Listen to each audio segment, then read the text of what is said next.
G'day, my fellow nerds, and welcome back to the Corner of Remnant. I'm your host, Larissa, and I'm joined by Emperial Dawn. Hello? And we're back! Almost a year! Almost a year since our last one.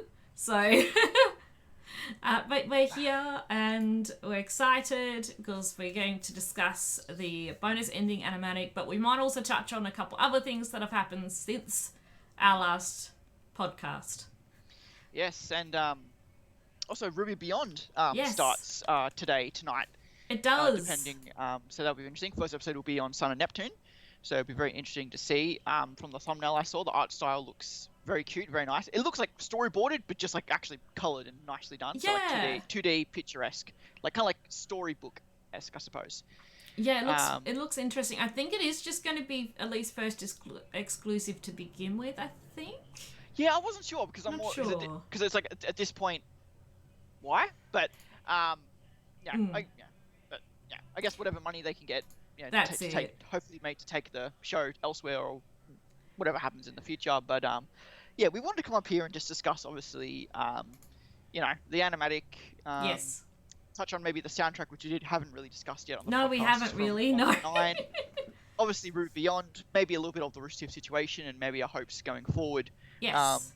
For RWBY and stuff. But if nothing else, just a little wrap up of, while there's no, we're not ending the podcast or anything like that. So obviously its future lies with RWBY. So uncertain of where it goes from here. Yes. I imagine not that we've discussed it, Larissa, but I imagine a chance maybe will come back either.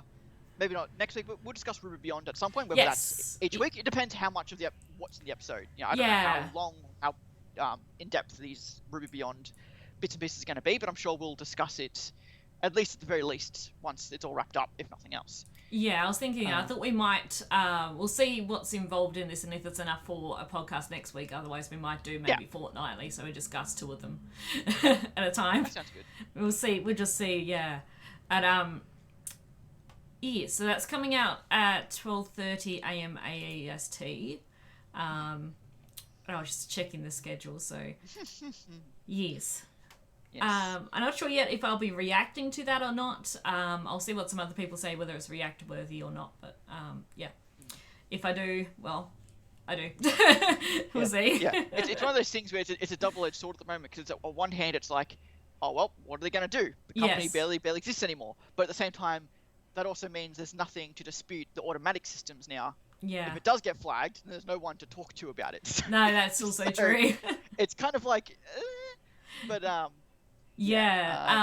it's interesting too, because talked to a few other RWBY YouTubers, and a lot of our reactions recently have been getting claimed, and they're old reactions for like Volume 5 and Volume 6, and they're still watchable, they're just being claimed. So, but that's all been happening the last couple months. Sometimes I'll get like 10 emails at once to say these videos have been claimed. I'm like, okay. Yeah, I imagine a lot that has to do with just Warner Brothers, like it all getting folded in and just getting automatically added to their systems and stuff. So, Yes, yeah. But again, YouTube being YouTube as well. That's also true. You never it's know just who's really to blame for that kind of thing. Because that was happening before the announcement as well. Because I was like, oh, that's a little weird. They're going through and claiming all these videos, and then I was like, oh, all right, maybe it was to do with that. I don't know. Yeah. Yes. Speaking of which, like I remember, it may be a little far back now. Maybe I'll add it to my pinned tweets or whatever. But I made a little video discussing my thoughts on. Oh yes. Obviously, Rooster Teeth closing down. So I think that's probably maybe a little bit to discuss here. Obviously, Rooster Teeth closing down for 21 years. So the future of RWBY, which still has its final season, which will come out soon. Yes. Camp's now over after its little 4-episode relaunch. We have RWBY Beyond, which will be the last bit of RWBY under the RT banner. Yeah. But there have been Kerry's obviously been pretty optimistic that RWBY will continue elsewhere in some form or fashion. Yes. Whether that's through Warner Brothers thing, whether that's an independent, whether that's through Crunchyroll supporting it or whatever. And even Warner Brothers themselves, I believe, came out and said that there are these 4 RT properties that they would like to continue making money off to some degree. So we'll just have to kind of see where it goes. Obviously, RWBY podcast, I have not a long history with RT, maybe about I guess almost 10 years now, almost at this point. Yeah. But compared to the 21 years of it, So, it sucks, but we'll have to see. I know a lot of the podcasts that they do are still going to be continuing, at least independently. So that's good to know for anyone who's a fan of the more podcast network of Rooster Teeth, which Rooster Teeth had really become at this point, was a podcast network plus RWBY. So, yeah, we'll see how it goes, but RWBY it is. Yes, we'll see what happens. It's it's going to be interesting how things happen over the next few months. But yeah, I'm optimistic that another studio or someone will pick it up and continue, especially since we're probably just one season away from finishing RWBY. I think it's definitely viable. They might be able to stretch over maybe two, but I think it's definitely, especially after watching this, it's like, we're at the end. Yeah, I'm definitely curious if the animatic, because especially one little detail in the animatic, which I think caught everyone off guard. Yeah. Which we'll get to, I think definitely implies that the show. I'm curious if they felt that they were going to, like. I'm curious at what point was the storyboard made. I guess when they thought they were going to have 12 episodes, but like again, it was the idea of like, yes, we'll be able to do 12 episodes this season, but where we go from here, obviously then it got cut down to even 10, which I'm sure scared them even more at the time. Yeah. So we'll see. I definitely think one or two. Again, I've always stated personally that I thought that the ending on the way it did was at least... I thought it was still good. I really enjoyed how it ended. So after seeing this bonus animatic, I was just like, I would have also liked it if it ended this way as well, Yeah. Especially as it wraps up a lot of things and provides some closure on certain things. But also, it's like leaving it very open for the hopeful Volume 10. Yeah, I think it's somewhat fortunate that a lot of the story was always that Salem couldn't be defeated. Yeah. So in the way that if for a show like that to end without, in the way it did, I feel like is almost poetic. Yeah. It's like yes, we'll never, if RWBY, for example, never continues at this point, it'd almost be like, well, yeah, Salem can never be defeated. Yeah. But the world will go on continuing to fight them. We won't see it. Yeah. But obviously in the intended ending. Yes. I'd assume Salem gets defeated, but I think there is that sense of ending on episode 10, volume 9 was just really poetic. But again, as we'll discuss, like the stuff we got in this animatic was some of my favorite stuff of any show, but especially RWBY. Yes. Like the fighting is to be criticized and to be analyzed and to be, could have been better, could have been this, but it just comes down to dialogue, heart to heart, discussions. In-depth characters, that's the stuff I love, and it's hard to do that wrong. Yeah. And this animatic did it really well. Yeah, it did, definitely. All I need is the voice acting and a little bit of visual reference, and I'm satisfied, and that's exactly what this was. That's what it was, absolutely. Obviously I'm sure they, Kerry wants to continue it the way Monty made it, in that legacy, in that style. Yeah. We've obviously seen, former RWBY animators who are now doing big things, have openly said they would love, to come back and pick it up, finish it off, work on it, or all that kind of stuff. So, although many people, animators especially, maybe don't have some of the best history or notes they had on RT, RWBY itself is special to a lot of them, and I think a lot of them would love to finish it off. Obviously, people have moved on, have new work now, and some of the animators wouldn't be able to come back, obviously, but there are certain parties that would definitely like it. And my cat is at the door. Give me a second. My apologies. Oh, good. Yes, so just to be hopeful and watch this space and see what happens. And hopefully we'll get a volume 10. Kitty.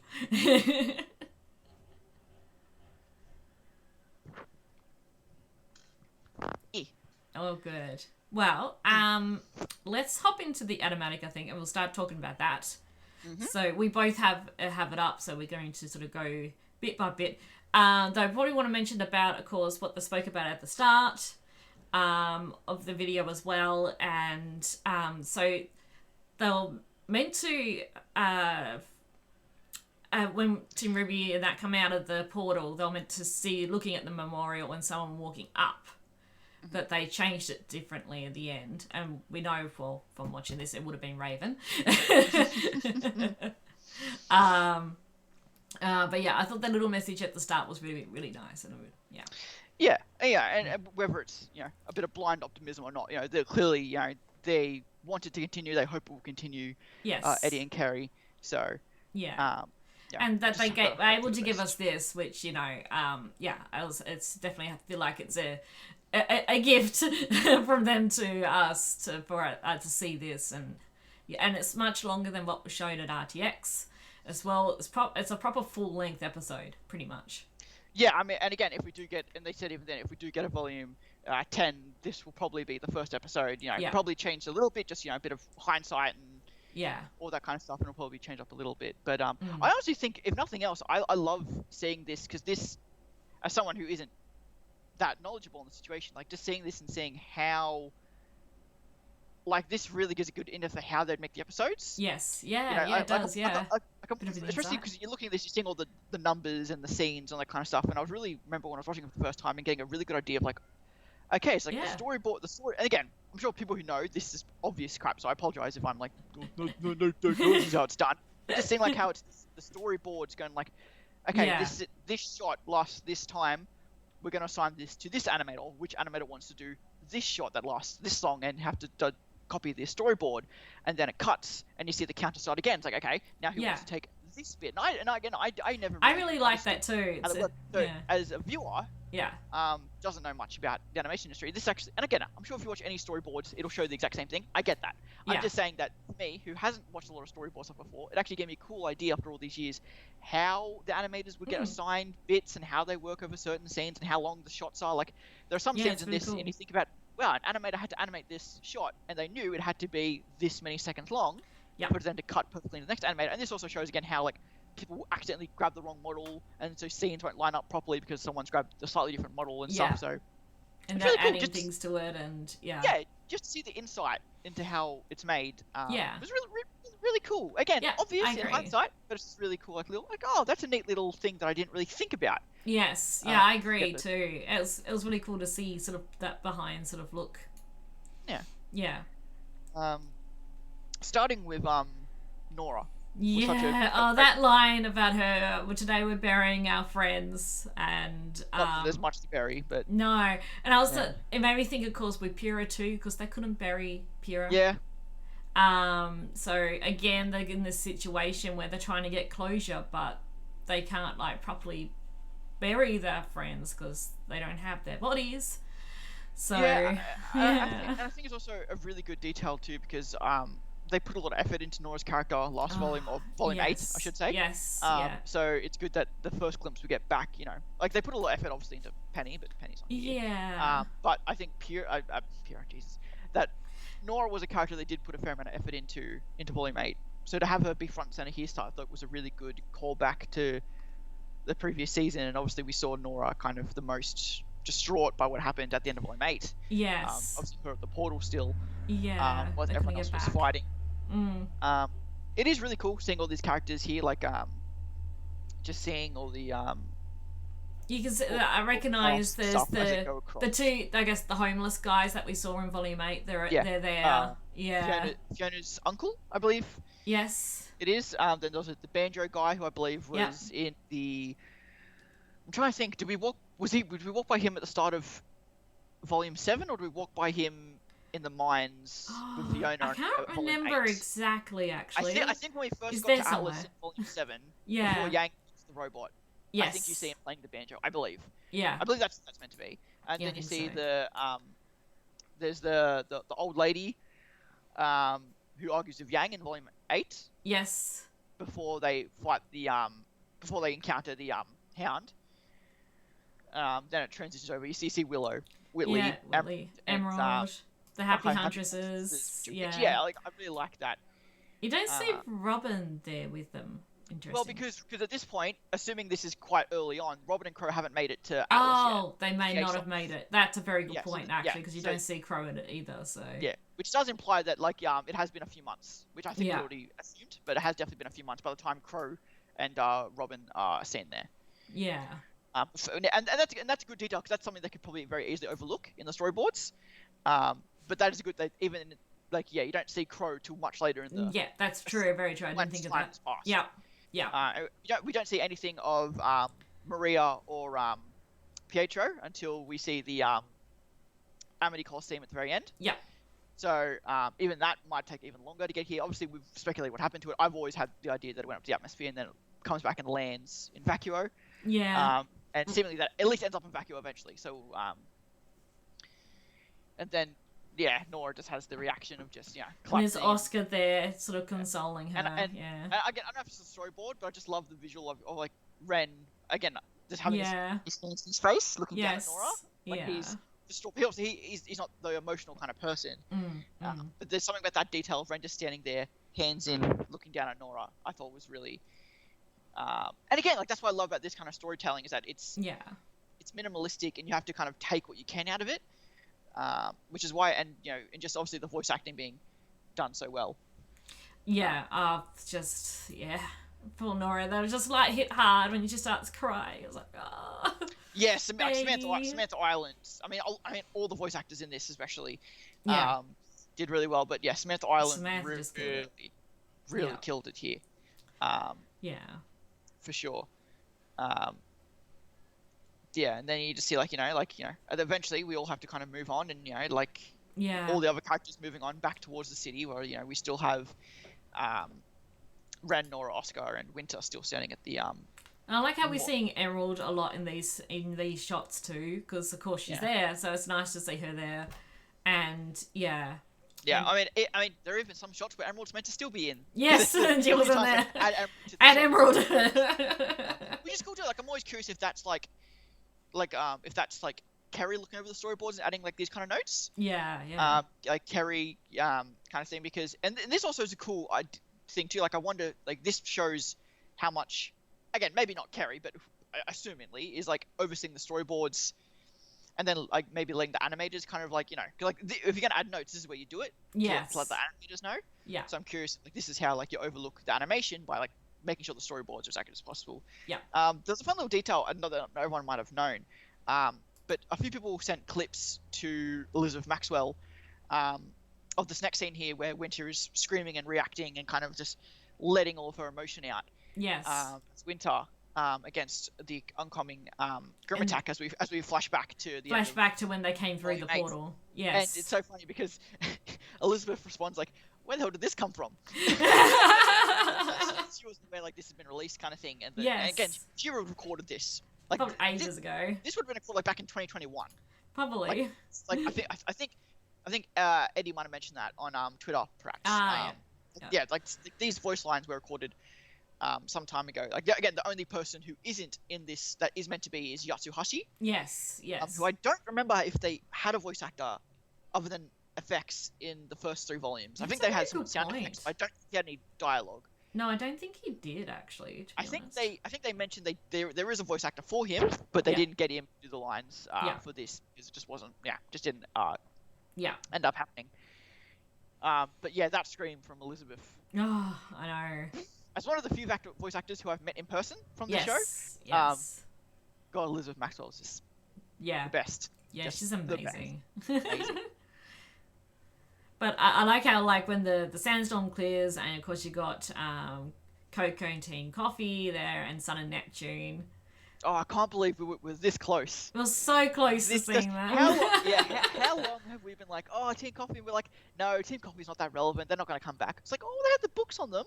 Well, that'd be cool, but they'll be back, but they don't really want to tie in the books and make people read books to watch the show, and they did. You don't have to. But you don't have to. It just adds in that extra. Tea and Coffee wasn't major characters in this. It was kind of just background characters. The only major thing was showing Ren, the twins. Yes. That we'll see later, which then assuming be help restock Salem's forces after she only basically has Mercury and Tyrion left at this point. Yeah, pretty much. But as we also hear, she doesn't need those two. She can go do stuff on her own, as we'll discuss. Yes. But yeah, just that shot. Of Coco's guns through the and even Nora at this point kind of recouping herself and just running headfirst into battle, which is similar to a big point of I just realized this, which parallels perfectly Volume 4 when Ren goes to do the same thing against the Nuclear, but Nora has to stop him. In this case, Nora didn't have Ren to stop her. In this case, which It's one, because they're in a big fight situation, but also maybe kind of touches on the fact that, again, Ren and Nora aren't in a good place. They are in a good place at the moment, but they're not in the place they want to be in the moment, or they're in a good... No, they're not in a good place, but they're in the place they need to be at the moment. Yeah, kind of thing. There's a bit of a rift between them at the moment. Ren wasn't there to stop Nora. Thankfully, Coco showed up when they did, which obviously that parallels Volume 2 when they showed up there for the first time full. And yeah, it is really cool. I am curious. I don't think they got outfit changes in the books. I don't believe it was ever discussed their outfit changes or anything like that in the book. I can recall. And even then, it's like a storyboard. So like here's how I remember them drawing, but in the actual show, they use different models. But again, I assume they'll probably be the same design, just because they're minor characters. There's no need to redesign them. They might just change them a little bit, but I think. Oh, I'm sure they'll update them to like Maya quality kind of thing. Yeah. But it is just cool. Obviously, like Coco with her like hype semblance, which amplifies her like dust surrounds and all that kind of stuff, is cool. Yeah, I highly recommend watching the books, because that really delves into their characters and just gives a lot which they just couldn't include in the series. So I mean, it adds a lot. Yeah, like it was funny because I just watched Blind Weaver currently going through RWBY. Oh yes, and they just got to the episode 8. Yeah. And obviously they wouldn't have read the books, obviously. No. Like Neo's book in particular. Yes. But I think that they got enough from it for sure. Yeah. So again, it's not never necessary, but it just adds a lot. It just adds a lot. I'm sure like the show would go into detail on the twins that we see later. I can't quite remember their last name. I'm gonna wait to come up here and then I'll talk about it. I think it was the Historian or something. We'll get to it in a moment anyway. Yeah, Historian. That sounds right. But yeah, obviously they've got the they show up again, which is really cool, and obviously Son of Neptune. Fortunately, no Sage, Scarlet, and Nolan. Yeah, that was just the two of them. I believe it's right. They could possibly add them in, but yeah. But again, Sage and Scarlet were nothing in the original, and even then, Sage wasn't even nothing in the book either. Yeah. But I love Scarlet and Nolan. Yes. Especially Nolan being like one of the only survivors of the that's not true.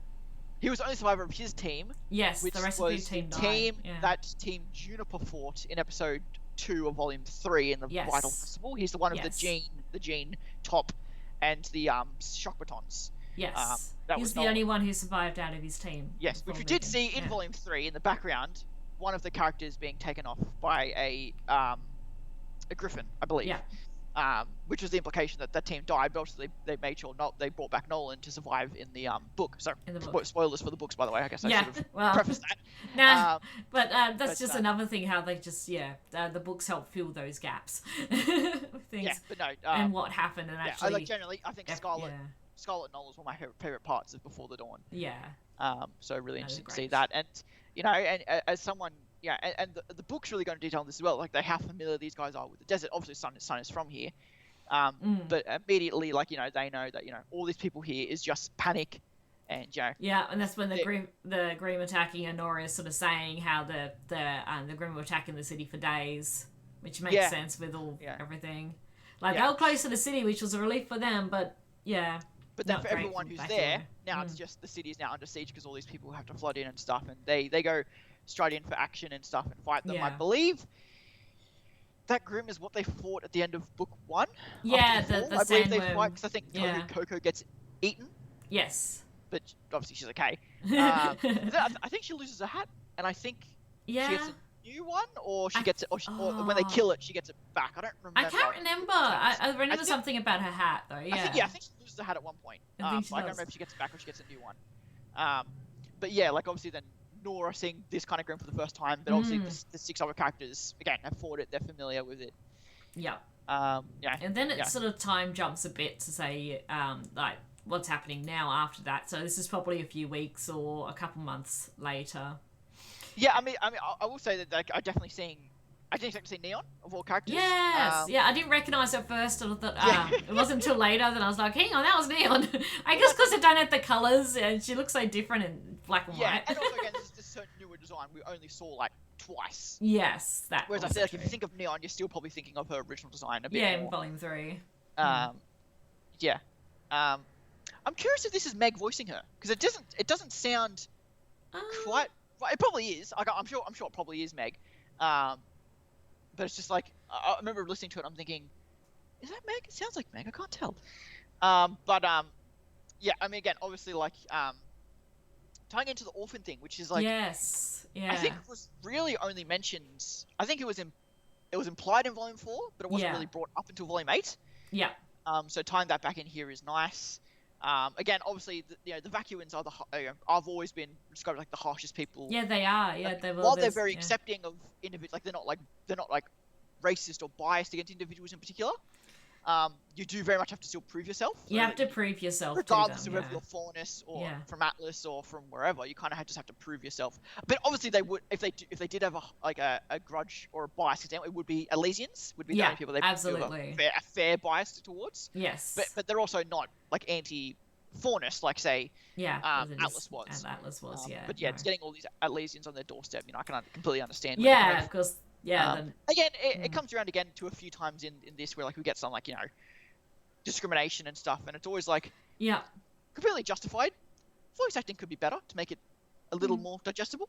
But sorry, just being a critical arsehole. My apologies. Again, very minor stuff, but cool little details to put in there, and obviously highlighting Nora's character again. Character, and I like as well how Neon was looking at the scars on Nora and sort of bringing that to light too.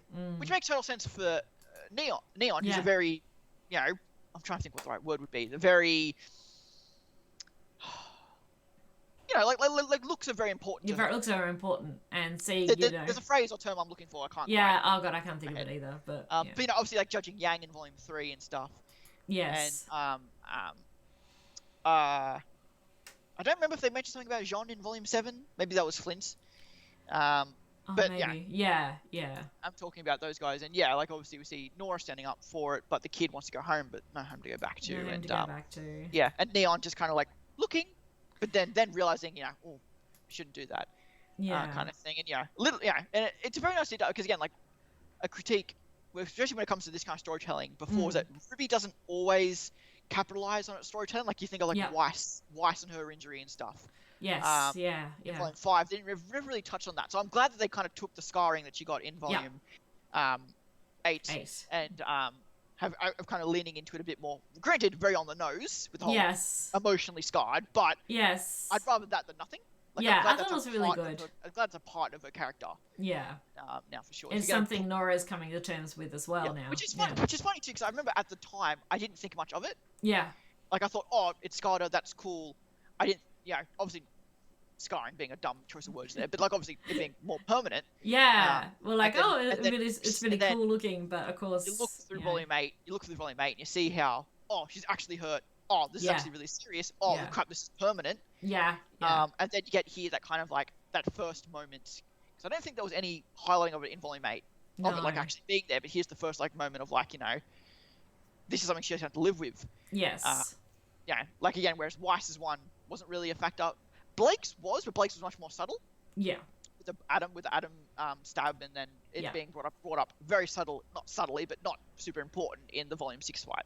Yes. Which, by the way, or speaking of, I mentioned Blind Wave, definitely not definitive. Just did their reactions to Volume 6 and the Blake and Adam and Yang fight. Those guys are really good. Like with Blind Wave and definitely not definitive. Are my two like RWBY reaction series at the moment, and really good stuff. Just wanted to shout those guys out. After that, we have Oscar. Oh, and he looks so much grown up already. He does. Obviously, it's just storyboarding and stuff. But he already looks so much more grown up and looking so much more like Ozpin. And that was a concern. That was a concern with the time skip. Yeah. When if we didn't get this, for example, if we just got, if we didn't get this, we're not going to get, I assume, some Oscar and RWBY Beyond. I imagine. Yeah. There would be the idea of like, when our heroes return, will Oscar be merged? And like, oh no, that'd be such a. Again, it would have been a bad, just to, Timberry's back now, Oscar's merged. Like, oh, really didn't get to see that. So it's cool, but we're now actually seeing now where it's like, they can't avoid it anymore. Yeah. Jumping ahead a little bit in that regard, but it's a big part of Oscar's character, especially going forward. But even just him reflecting on RWBY and her, and again, it's so ironic because like her certainty, that was the one thing she doesn't have in the Ever After. That's true. In this moment, or I guess probably weeks before, technically, because they're in the Ever After for like 3 days, but they come back months later, so this would have been after that. Anyway, But again, Yes. like Oscar, I wish I had your certainty. Well, you do, because she doesn't have it She anymore. definitely doesn't have. Well, she probably does now. She's probably a bit better now, but Yeah. Yes. But yeah. And then obviously you have like the sun rising and stuff, and It's a really nice shot. Yeah. it is even for storyboards, like that was a very nice shot. And we do get an interesting detail here, and I think it's important to remember that in Volume 8, Ozpin had to come forward, and I don't think Ozpin's lying anymore. I don't think so either. We do get the idea that Ozpin doesn't know what's happened to them, which I thought was an interesting detail to drop in there, that Ozpin has no idea. And then trying to look for answers as to what happened, and but unfortunately, there's not really much in the records at Vacuo. Probably better probably in Vale or somewhere. It's because after years of different people coming in, taking over, throwing out old, it's like whenever you have historical ideas of like people coming in and burning supply and burning like history and stuff, so they can bring in their own religion or bring in their own culture and stuff. So you destroy the old one, in terms of like old warfare and stuff like that. And Vacuo is history of immigrants and foreigners and invaders and all this kind of stuff coming in for the land and stuff. So it makes sense. And Oscar even says here that its records just aren't up to scrap with the rest of the world, because it's just, it lives day by day. It's a culture that just goes on bit by bit, so it doesn't have a lot of history to call on. But with Ozpin saying, telling us the girl that fell through the world in that story. Yes. It also kind of implies that a theory that Lewis might have had a connection to Ozpin at one point. Yeah.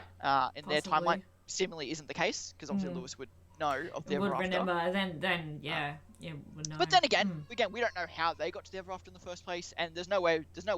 Even if Ozpin did know what the Ever After was, that's where they ended up. But I was thinking about it. If you think of like a universe or a world, and the Ever After is like the center. Yeah. And the gods just went out and went planet after planet after planet after planet, experiment. Yeah. And if you ever fall off those worlds, or you ever lose yourself, you fall right back to the center, which is the Ever After. That makes sense. So I kind of imagine if you ever left the world, which is a dumb... just saying that sounds ridiculous. If you ever left the universe, you'd end up in the Ever After, like the well. Like the Ever After is the well in the center. It's the center. It's the gravity. It's where everything comes from. Yeah. So that kind of idea is help visualize why Team RWBY ended up there when they left the portals and stuff. I like the little detail too of the it's easy to miss, like I guess like the, I don't know if hard light dust would be the right term, but there is like a sand shield or like a wind shield in the library, so when Oscar goes to leave, there's like a blue hits and disappears. So that's a nice little detail. Especially because you're not sure how advanced Vacuo or Shade is. I guess Shade would be the most advanced place in Vacuo, but Atlas also has history here, so there's plenty of like mining and like facilities and like old Atlassian facilities and stuff here, I'm sure. But I thought it was a neat detail to have, like, I guess what I'd assume be like idea of being like a sand shield. These big open walkways and stuff. But then we get more of the Ozpin merge. Yes, and how Ozpin's trying to fight it as well, but But then more Grim attacks. More Grim attacks and Winter flight. Winter just being which I imagine for her is definitely it's like a distraction for her. Yes, absolutely. Because she's still coming to grips with Penny. Obviously, seemingly no sign of any sort of Summer Maiden. At least from what we've seen. But even if there was, I doubt they would have shown it anyway. I think we did miss too. Speaking of like small cameos, there is a character in the background, I think, of an earlier shot. That people think is Theodore. Oh. You just see like this caped character talking to. I think it was like Coffee or Son of Neptune. So it's idea that would be Theodore's character, because we were given a description of him in the second book. Yes. And he, of course, is the headmaster of Shade. Yeah, for and those. Get a kind of a reference to that with Crow at the very end of one as well. But we come out now, we just see these still shots of fighting day after day, grim attack after grim attack. You have never-ending fighting. Two kingdoms worth of people. There weren't even enough places in Atlas to house the Elysians. You saw all the faunus and stuff living in shacks and on the streets and stuff. So even Atlas couldn't, house all their people, let alone Vacuo, who more or less you build a sandcastle and you live in it. Yeah. And then you go build another sandcastle. You know, that's what Vacuo is. There's not a lot of permanent housing in Vacuo, I'd imagine. No, really, nothing more than just like maybe some sandstone structures and shade, and maybe some defensive stuff. But it's mostly just, you know, like it's described in the books that all of the region is mostly just, you know, wandering tribes and just tents and sandcastles and just moving from place to place. And Vacuo is one of the only solid settlements, but still, you know. Then we had Ren. we got one last look of Oscar kind of walking away and just. They're still. Ren, and then, a really cool transition into Ren here, and always love when the knife is just like a thing. You know, because he had it on his outfit, and still does at this point, but you know, it hasn't really been like used or anything. So it's always cool when that's just used, and I love the reflection, you know, Jean the boy to Jean the leader, which is parallels their arguments in Volume 8. Yeah. Between Ren and Jean, you know, which they never really made up on. No. From memories, like obviously they had like on-screen, off-screen moments, I'm sure. Oh well, actually no, I can take that back because in the Yang and Ren talk about Jean when they're in the Grim in the Monstra, so I guess that was kind of like the making up of that moment. Yeah. At least for Ren personally, obviously not between him and Jean, but at least Ren's re-admiration, like re-confirmation in Jean as the leader and stuff. So just seeing this kind of moment was really strong from Ren's character for sure. So you see Ren sort of talk about Jean there, and then it pans to we see Velvet and Nora, and Ren's face lighting up when he sees her, but it's just so sad. This whole little scene is so sad, and Velvet's just there, you know, watching and seeing it from both sides, pretty much. Yeah, do you think that again, it might just be a storyboard thing, but do you think Velvet is taken aback? Yeah. Like Nora's almost making excuses. Yeah. In this moment, at least from Velvet's perspective. It looks like Velvet's sort of looking back and forth. She does have a look. She does have a look on her face. I don't know if that's just storyboard, just like, you know, interpretation, or like if that's like, if that's surprise on Nora's face or Velvet's face that Nora's, one, prioritizing not Ren, because obviously as far as Velvet knows them, those two are, you know, inseparable. So after all this time, which would have been a year, I think, or at least a lot of months and stuff since they last saw each other, Velvet seeing those two, to see them just like not interacting, I'm sure was a shock to her. Yes, she does sort of seem taken aback. Yeah. But I love how Ren handles this. Like this, I think this is just really good bit of dialogue. He just puts in a brave face about it, you know. Yeah. Don't even worry about it, you know. Keep up the great work. Yeah, and I think Nora really appreciates that. I mean, you can see Velvet sort of like... See Velvet like... Yeah. You know. But they're still kind of just trying to do the right thing and stuff. And it's so about, Nora taking on a lot at the moment. You see her sort of putting everything in and getting herself very burnt out at the moment because she's just trying not to think of... Yeah, I really love the detail of... when Ren then goes to talk to Oscar and says like the two of them. Yes. You know, I think that's a really cool detail to miss. Yeah. And I think that really goes to show to Ren, because obviously Ren was the first one to kind of realize that Oscar and Osmond had come back. Yeah. When they're going through the tunnels in Volume 8, you know, like Ren, it was the one that called that out. Yeah. So I like the idea that, you know, while everyone is looking at Oscar is, no, you're your own person. You're yourself.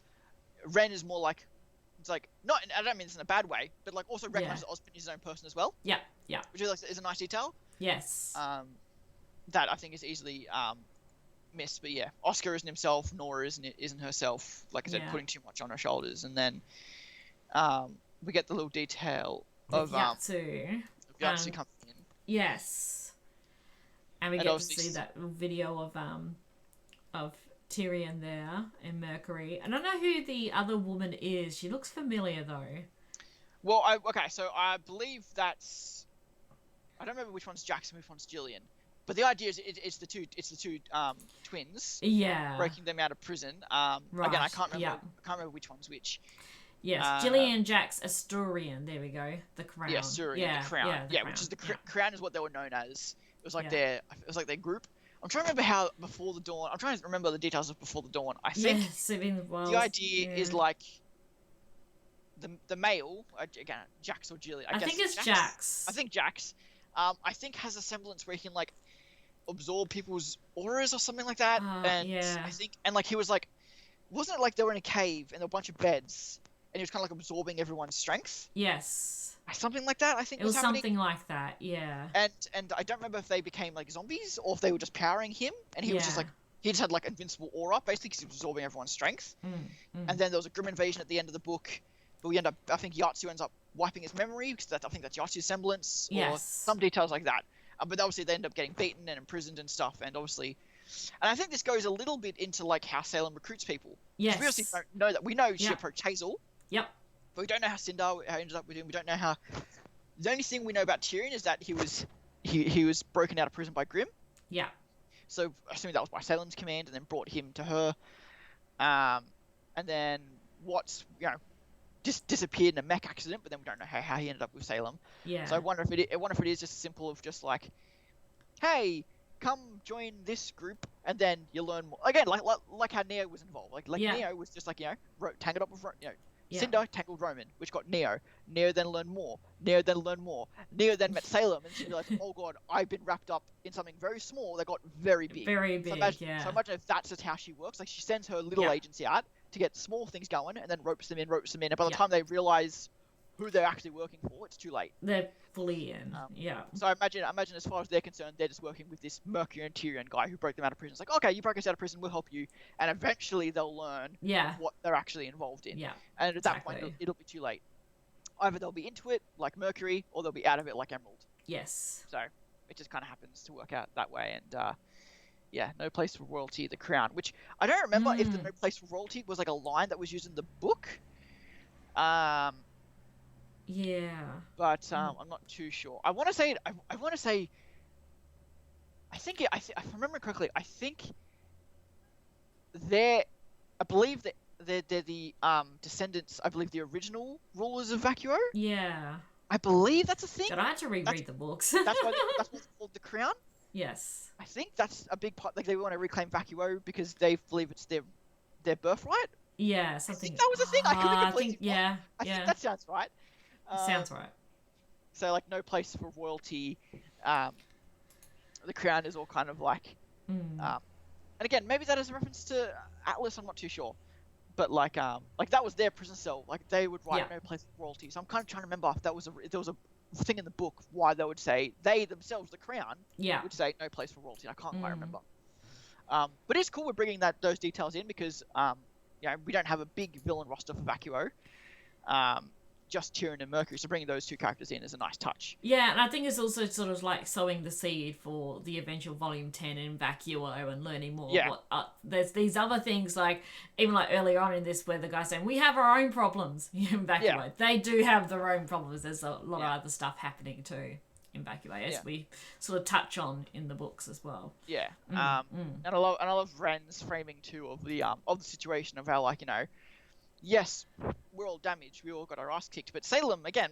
Salem was damaged too. Yeah. But it's much easier for her to get power back than it is for us. And again, I like how it shows the city with the blue swirling petals. Yeah. Yeah. Yeah, and then we skip over to Winter, and I like the shot. Obviously, like, all the characters in the background as well. You get all the details. So you get you got Crow, Robin, Fiona, May, and Joanna. Then you also got like Mercury. No, not Mercury. You got Marrow, Elm, Harriet. You got Team Coffee. You got Team Sun. Yes. All there, but no Nolan, which I think is a sad oversight. Yeah. That Nolan isn't there. But again, if you weren't familiar with the books, you'd be probably really confused why there's this extra N there. Because there's Crow there as well, I believe. Yeah, I said that's the first one I mentioned. Crow, at this point, Crow and Robin, Marrow, Harriet, and Elm all ride from Atlas. So this is probably, months, weeks later. Yeah. And then you also have Emeralds, Oscar, Nora, and Ren there as well, all kind of paying their respects. So this will be months later with just the familiar come to the monument. Yeah. We're Winter talking about how, she's accepted that Weiss isn't going to come back, and because I remember this being I I remember because I didn't watch the original Animatic. Like I didn't watch the. This was definitely in the original one because I remember people saying about Yeah. I think this bit all the way up until Crow shows up. I think just this winter section was the bit they showed at RTX. I didn't watch it. I didn't want to watch some fan cam recording of this. So I'm glad they did eventually release it for sure. Yes. For that reason, I'm glad I didn't see it. But I remember there was some like bits of contention here about like Winter talking about like don't come back and all that stuff. So it's cool to see in context. In context. And obviously, I love how much she references and how much she's putting on Penny and how much like that as much as she lost, why she really does. Penny was a big deal for her as well. Yeah. And because again, like she is Penny at this point. Pretty much. Like she's what's left of Penny. Yeah. Pietro as well. But again, at this point, Pietro might not be back. They might not be back yet. So as far as they might know, Pietro might be gone. So as far as RWBY's gone as well, which is a big part of Penny. So the only thing left of Penny now is Winter. Yeah. Being the Winter Maiden. Yeah. So, and it's just good stuff from Elizabeth, good stuff from Winter. It's just And I like how you can see you got the Happy Huntresses there, but you also have what's left with the what they're called, with Marrow and the others there too. Yeah. We get another thing like the whole Long Live the Crown thing. So clearly, even though they had been beaten. This might be, I guess, after they've been broken out, so maybe they're re-establishing themselves again and causing more. So you got the Grim on this side. We also have from inside. You have the intrusions from the inside, and whatever Mercury and Tyrion are doing with them, and just causing more issues and stuff. It's just not going well. And then I think what was the biggest surprise of this whole thing was we get the re-arrival, the arrival of Vale. Yes, and I was sort of seeing the shot too when Winter's flying up to the ship too, and I'm just getting back to that shot. I went too far back on the video. Yeah, it is cool that you can recognize it as like one of the Vale ships. Yes, from like Volume 1. That's what I was trying to get back to. Yeah, it looks like one of the Vale ships. It has the silhouette. Yeah, it has that silhouette. Like I was surprised to see Port and Oobleck here, and they fill in on what's happened with Vale, but no Ty. No Ty, no, or no Glinda. Ty. Well, they mentioned Glinda. They at least mentioned Glinda. Yeah, you're right. Yeah, but no mention of Ty, no seeing Ty at all, which was very surprising to me. I thought we would have at least gotten him when, but yeah, I'm very curious if we'll ever get. Obviously, now it's harder to say that if we'll ever get it or not. But if the series does reach a conclusion, because you would have thought Ty would have come with them, but maybe not. Well, maybe I mean, you look at the whole back. series. You look at the whole series, and Ty is the one character where it's like, the one that's always missing is Ty from almost every situation, every moment in the scene. It's not Ty. So I'm curious if we'll ever like. And again, I'm not saying there needs to be. Like I get that, just like he's retired. He's he gave up that life like Raven did, but in a better way, kind of like I get that, but I'm very curious if we'll ever get like a reasoning. Like I wonder if there's something like just there's more to his character and why he's not. Sorry, I'm still doing things. Are you grabbing something? Sorry, it's just my dad grabbing something.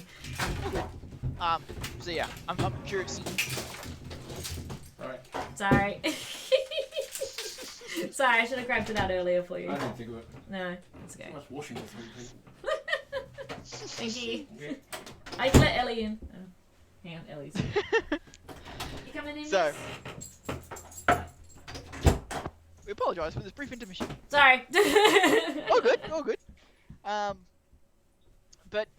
So I'm curious if we'll get anything more on Ty. But I'm very interested because this was probably one of the. Like I said, this is probably the biggest surprise of the animatic. It was a bit of we weren't expecting this. And definitely. I'm curious, especially if poor this was Oobleck in the background. He looks so sad. Sorry. Yeah, and I'll get to that in a second. There's a really good parallel I saw someone on Twitter mention about it as well. Like I'm curious at what points, because again, assuming the storyboard was written, I guess this was the end of Volume 9, so it probably would have been written 2020. I guess Volume 9 is in production for so long, so the storyboard could be like 2022 or something like that. It could be pretty old. Yeah. But I'm curious if like this was always the intention. Yes. The idea was that Vale was always because Vale was always that lingering question. The relic has been found. Vale wasn't destroyed. The Grim Wyvern is still there. So it was always like, was the idea we're going to circle back around to Vale? Yeah. Or was the idea always that like well, we need a few months in Vacuo to not be destroyed for the story to make sense. So we need some Salem in the meantime. Now we could have Salem rebuild her forces, like she did before Vale, like she did before Mistral. Because again, like Crow even mentions that back in Volume 4 that it takes time to organize this kind of thing. But with Salem, after having showing herself in Atlas, you could tell that she was no longer playing around. She has the strength to do all this. She just didn't want. She didn't want to be the target of the world because that would align the world. Yes. So the idea you have these individual groups go out there and destroy and get the relics. That way, there are multiple people to blame. People attack themselves, etc. That's why Salem didn't do it herself. But after failure after failure, Cinder after, aka Cinder after Cinder, Salem realized that she actually had to do it herself. So at this point, she doesn't care if the world unites against her. At this point, she feels she has the strength to get the 4 relics and destroy the world, regardless of whether the world aligns against her.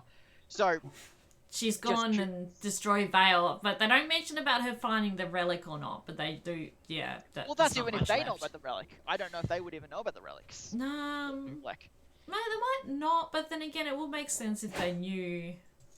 I don't know. But they would. I mean, they had meetings in the school with teachers, but Port Nublack were never among them. It was always just more. It was always just more Glinda. You wanted to come in. So. Sorry.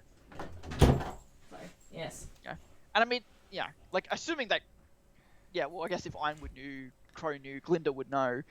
I mean, hell, Glinda has the crown on her cape, so there's obviously the idea that Glinda herself has something to do with the relic.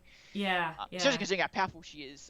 There's also the idea that she has a maiden power, or if that's just a telekinetic semblance and early story crafting that didn't care as much about power scaling. Yes. And also the maidens didn't come in until later, so Glinda being as powerful as she is before the maiden concept was even a thing kind of explains that away. Well, the maidens weren't a thing yet, that's why Glinda is so powerful. Now, if we see Glinda again, she won't be as powerful because the maidens are a thing, so you've got to scale that back properly. Yes. Or she is a maiden, for all we know. But I don't know. She could be the summer maiden. But anyway, the whole thing. Yes, I'm just curious if this was the intentional plan, or if this was more like, okay, we don't know if we have how much time we left because the show isn't making as much money as it used to. It's becoming more expensive. We need to streamline the show a bit, so let's just destroy Vale off screen. I'm curious if that was intentional. And obviously the relic being the big question in that regard. But the cool parallel is that if you go back and follow Ubleck's speeches back in Volume 2, it's all about lives being saved. You just see this look on his face in this shot. Yeah, and you can he's tell so down. It's fake because his whole thing was, I think about the lives that could have been saved, and he realizes that he failed and he couldn't do it, and that's for him as a huntsman, that's what hurts the most. So seeing that was really rough. It really was. But this explains away why Vaco was still alive, because she went and did Vale first. But whether or not she has. Hey, Night Morgan, that's all good. Welcome in. We're still discussing. We started late as well, so we're just clicked over to the 1 hour mark just then, actually. Yeah, and we're only halfway through the video we're going through. We were just talking about the Vale ship arriving. Yes. In Vacuo. Yeah. And Walgren. I am curious. I don't know. Again, this is another thing where it's like if this is just like storyboard need to change. So were all the people in the ship? Were the people Winter saw not the Vale people? Yeah. Were the Vale people following the ship? Like I wasn't sure exactly what was going on in that particular scene. If that was just other people, or if that was the Vale people. But if they were the Vale people, why weren't the Vale people on the ship? Were the Vale people on the ship? It was just weird perspective, but it was the Sand Grim, so it wouldn't be on the ship. So I'm not sure what the scene. It's a little vague. Yeah, it's a little vague. This scene of the storyboard was probably one of the least polished bits. But I think it was, referring to the people from Vale coming because they had nowhere else to go and they're coming to Vacuo. That makes sense in what we were told, but visually it doesn't. So visually it doesn't, but I think that's, Yes. Yeah. I think so.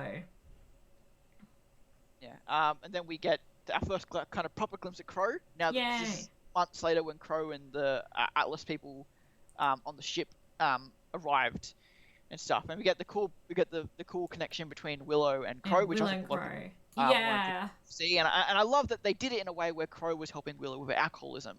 Yes, it's a really, really nice detail. Just a little subtle hint there. I really like that too. Yeah, and I've seen people miss that in their reactions and stuff as well. Yeah, or at least they didn't mention it themselves. But I thought that was a really nice detail, and you can tell how hard Willow's trying.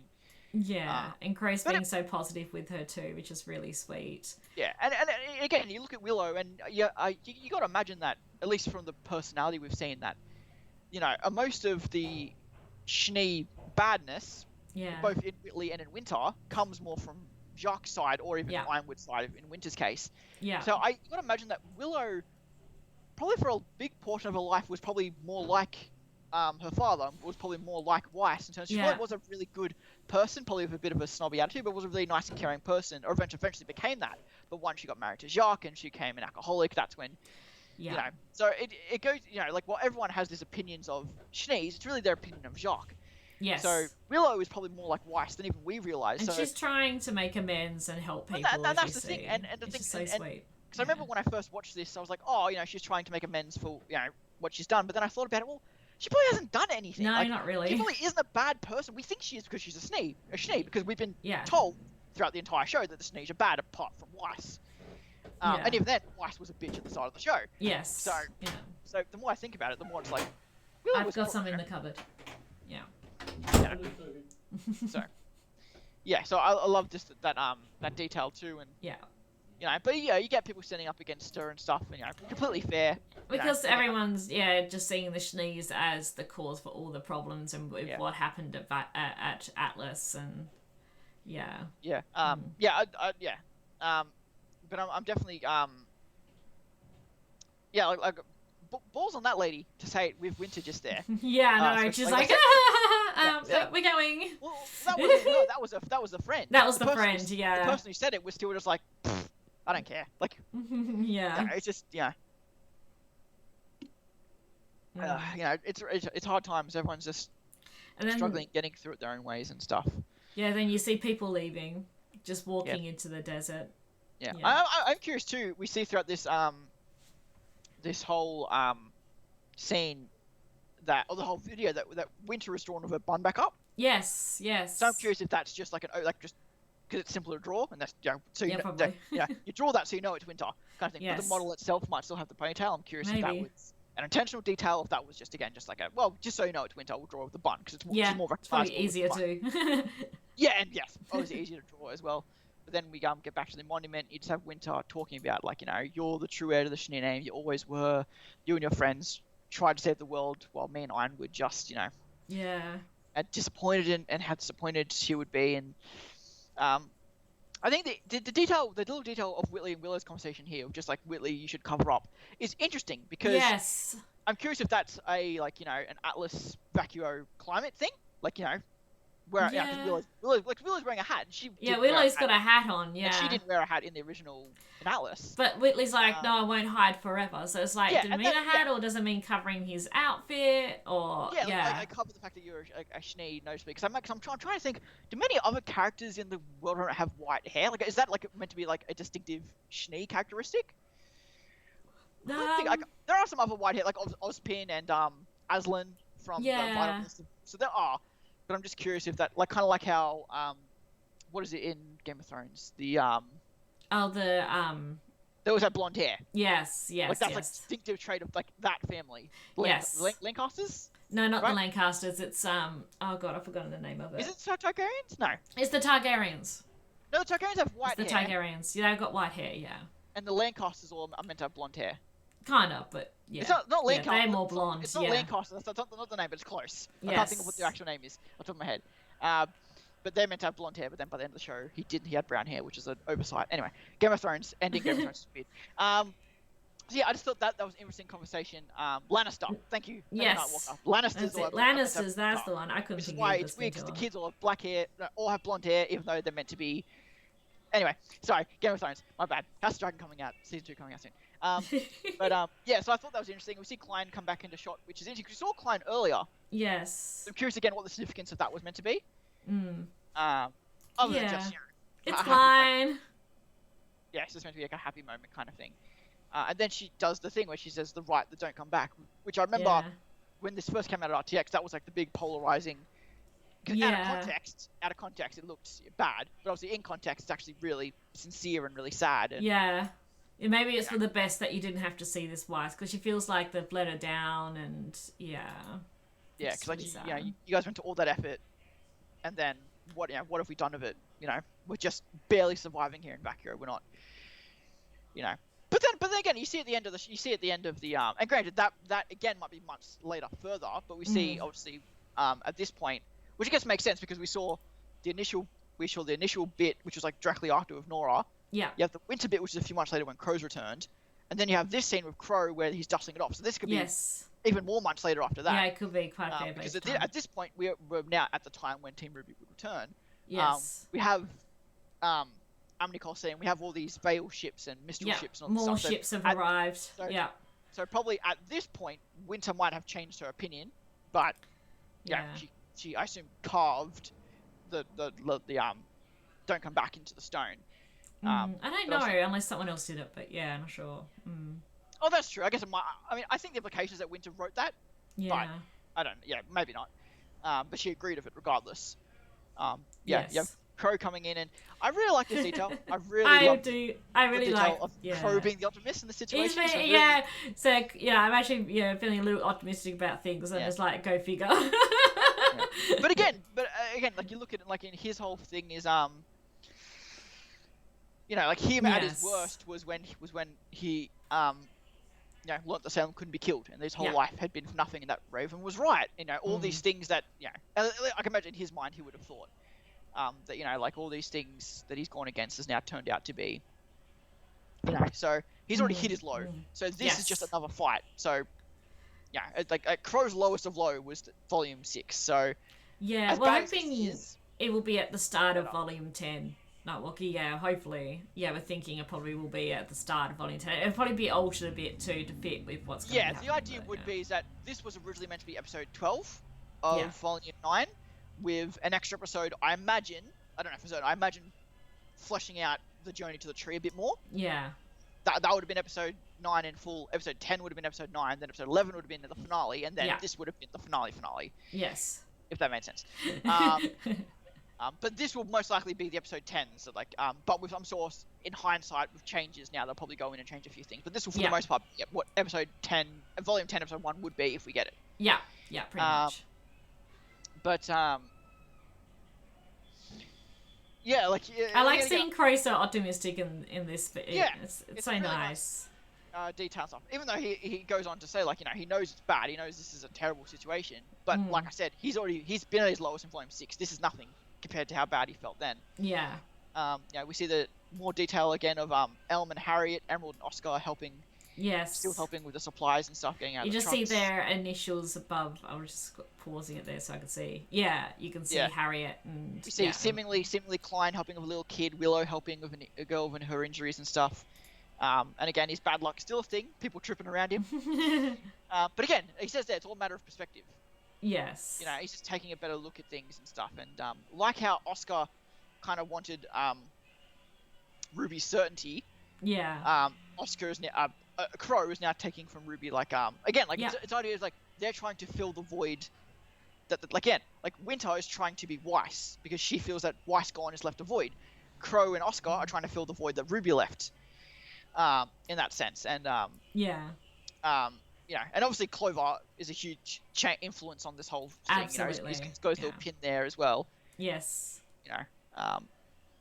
We get Elm and Fiona all playing, and May all just playing a bunch of kids, just trying to be. It's so cute. Yeah. I wonder if these are Atlesian kids, or if these are some Vacuan kids, or maybe both. I'm just probably interested both. on that.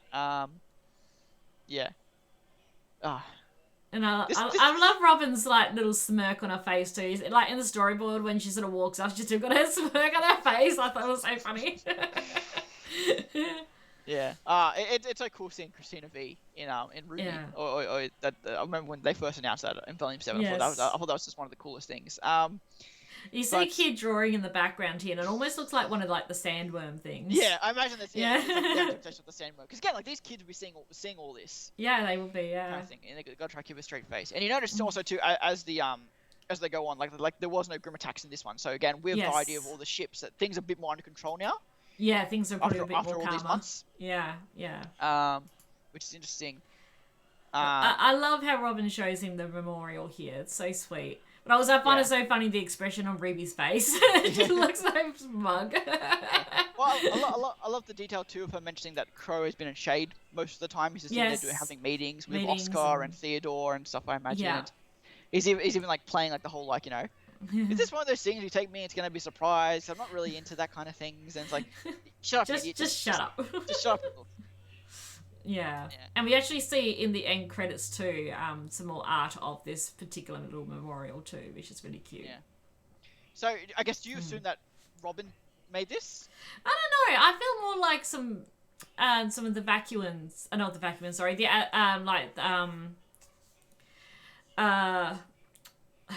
Like just someone from Atlas, someone the Atlesian, Not- someone from Atlas would have done it. Yeah. Not Because- sure.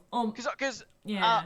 thinking back, Crow and Robin wouldn't have seen this 'cause they were in jail at the time. Yeah, they would have been. Yeah. So they wouldn't have seen this. But I can only imagine when Robin does see this, she would have been like, this is the kind of thing that Robin would like to have done. Yes. You know, like this is very much her MO. I feel like of her doing it. So I can kind of imagine her doing it for Crow's sake. I'm just trying to think if it wasn't Oscar would have made sense to have done this. No, I think it might have been just some of the kids, maybe.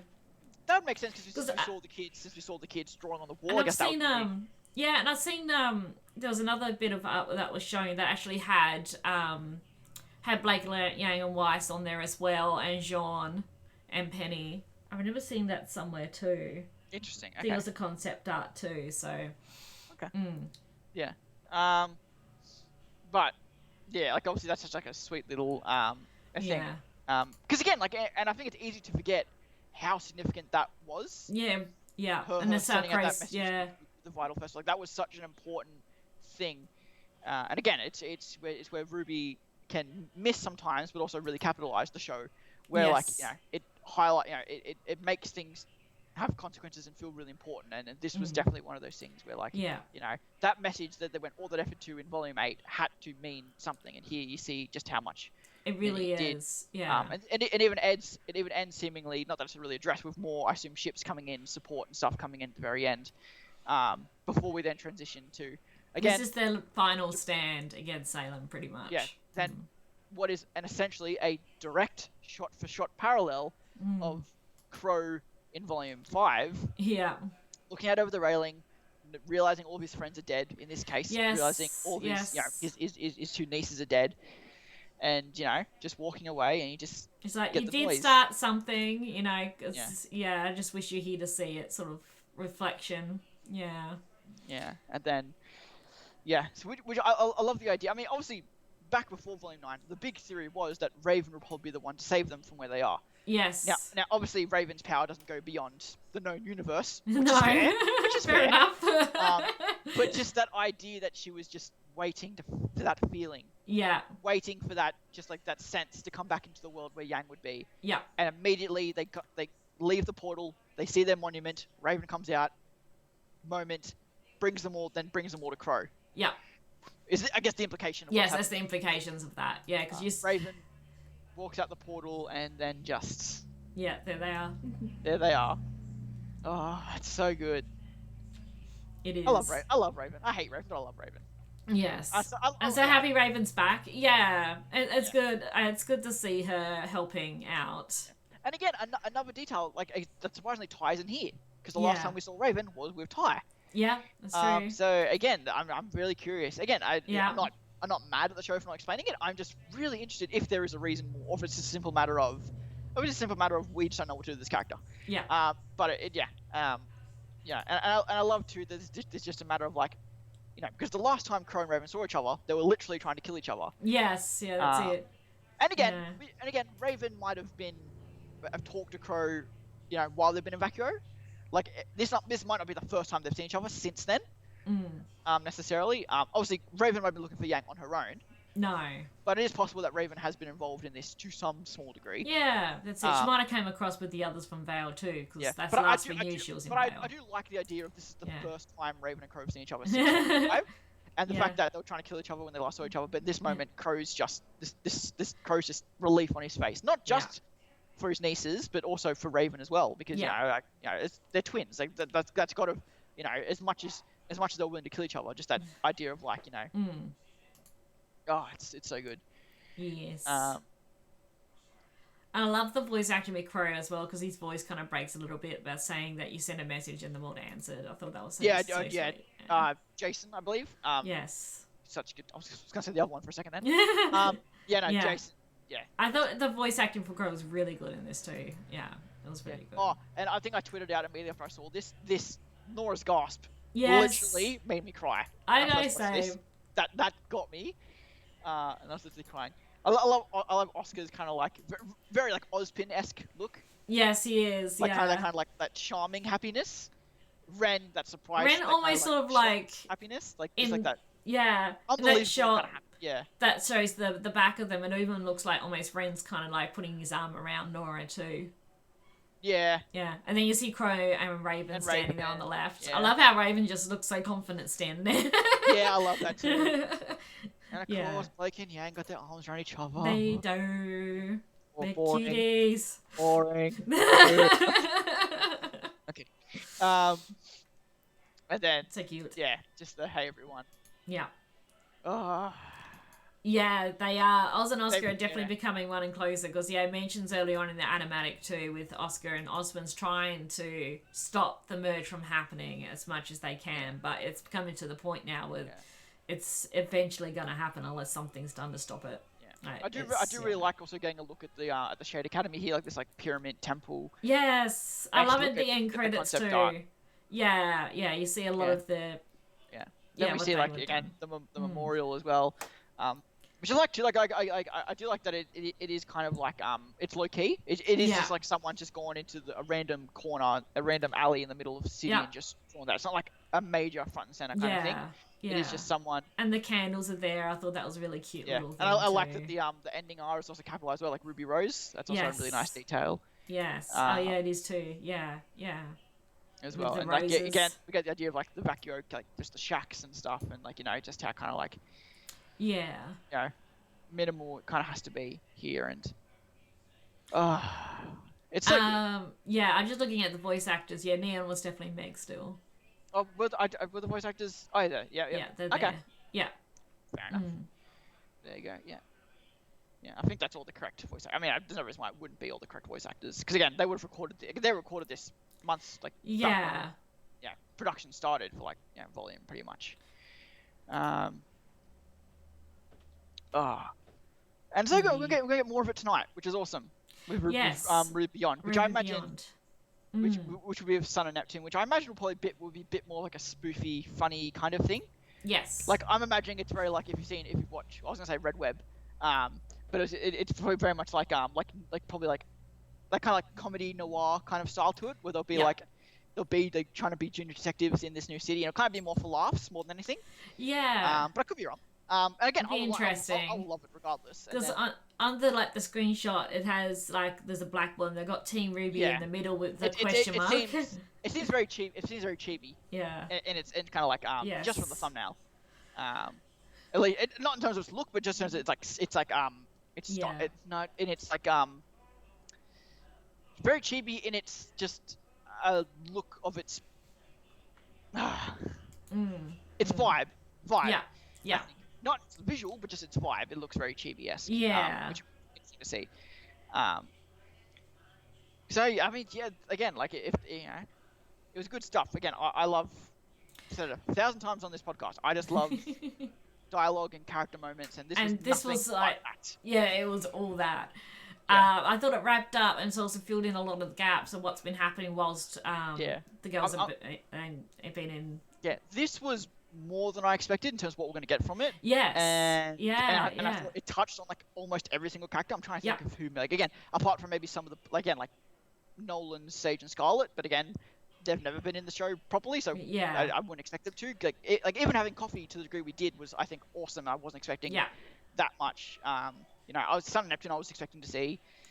Yeah, we didn't get to really see them again afterwards, but they'll be there. No, we did. Yeah. But again, I think that we got more coffee in this than we did Sun and Neptune, which is crazy to think about. Nora Ren's narration was heartbreaking. Yeah, it is. They've sort of a rift between them, and I think because Nora's taking so much on her shoulders, but it'll be interesting to see now that John's back. Whether that will still be the case or not. It'll be interesting to see. And again, curious too if like Emerald kind of becomes the fourth member Emerald. of that team. Yeah. That kind of seems like where they're going. But then again, like you also have the full team of those three, and Oscar have also kind of like their own team at this point. So Jean, like going forward, Jean might be more just with Team RWBY as like a 5 team. kind of go just sort of going forward, like how will like they kind of be grouped up, and I would imagine that maybe we might keep Jean with the main, because Jean's always been always been the fifth member of Team RWBY, pretty much, at least in terms of how much he's given. Yes. So it makes sense that if we're going to end the show, that kind of maybe focus on the 5 as a group rather than the Juniper side of things, and keep maybe Oscar to see. To that degree. But obviously, again, like you look at Ren and how much Jean was a part of Ren's story, so it also makes sense for those two to kind of have a closing moment, and Nora obviously as well. But Nora to me felt like more like everyone that they lost was really hard. Like even the citizens that it seemed like the whole situation really affected Nora. Ren, it felt really more like how it affected Nora and then Jean. Yeah. And then Oscar was, I think, RWBY importantly kind of thing. It isn't like we didn't get really anyone reflecting on Blake and Yang. I'm sure they obviously were. Yeah. But we didn't really have one here for that. Like I guess we didn't get any of like the menagerie people in this. No, that's true. We didn't get any Ilya, we didn't get any Gira, we didn't get any like that. Like that's very true. Like my current running theory is that the final Summer Maiden will end up being Ilya. That's my kind of idea. Yeah. Not that she is the Summer Maiden, but I think that's who will end up being. Yeah, possibly. I still think Nora should be a maiden eventually, but at this point, I don't know if we will all have the time to give the powers around like that. Yeah, it'd be interesting. Yeah, like Emerald getting the maiden power from Cinder makes sense, I think. Yes. Again, assuming we're not giving it to the Team RWBY girls, because I've never wanted that personally. Unless it's like, at the very end of the show. Well, no, even if she gets... No, I don't want any of the Team RWBY girls to be maiden. I think Nora being like the last surviving main character female becoming a maiden makes sense. Now we've lost Penny, we've lost Pyrrha. Yeah. I think being that last main character female being a maiden would make sense of like our main 8. Unless of course it becomes like RWBY. Yeah, but again, I've never been a fan. Sure, it's the Silver Eyes. I've never really been a big fan of RWBY getting the maiden powers, but it makes sense for Cinder. It makes sense. Yeah. Or again, like if Winter dies, why saying the maiden power makes sense. If Ilya becomes the maiden power then going to Blake makes sense, and then if Raven dies, it going to Yang makes sense. So there's a path. There's a possible path with all 4 of them. You can also give the maiden powers like Velvet. Would also make sense, especially given like Velvet's fighting style. I feel like she would make sense having a maiden power. And then that power going to Blake with Velvet also kind of makes sense with the Faunus thing. Again, if we're just going down the line of I can definitely see like the final fight against Salem with all 4 of the girls having maiden powers. Yeah, I agree. I could see that happening. I could totally see it happening. The only reason I'm against it is because I feel like that would take too much away from their individual fighting styles. Yeah. I feel like we'd lose again, especially because the show was Monty's and it was all about fighting style. I feel like we don't want the final. It might be like the final, like just after they exhausted everything, and that last final little bit, maybe. Maybe. I hope not, but again, I can totally see it happening. And I think it will be like if RWBY was to get, the Summer Maiden, of all of them, being Summer. Yeah, I mean, the only reason, but then girls with their own powers. Yeah. But then I'm curious then who would get Cinder's power then, because I feel like that would only really go to RWBY for it to make sense. Yeah. Which is then with the full power. Yes. Unless you want to give all the maiden powers to one character, like all the powers to RWBY, but that will be a lot. And then I feel like it just undermines the Silver Eyes. Yeah, that's it. Yeah. For sure. But yeah, I love this. I'm glad we got it. I'm curious to see what we're going to get next. I think we've got 4 more episodes of RWBY Beyond before we're going dark for a while on RWBY. Yeah. We might. We'll definitely be doing another Corner of Remnant to discuss RWBY Beyond, but we'll just see if we want to wait till they've all come out or not. Yeah. Yeah. I haven't. Nightwalker. I have not seen. No, me neither. I guess on a quick note, I would like to, because we never mentioned it, I was going to say the Volume 9 soundtrack was awesome. Yes, it was. It was really good.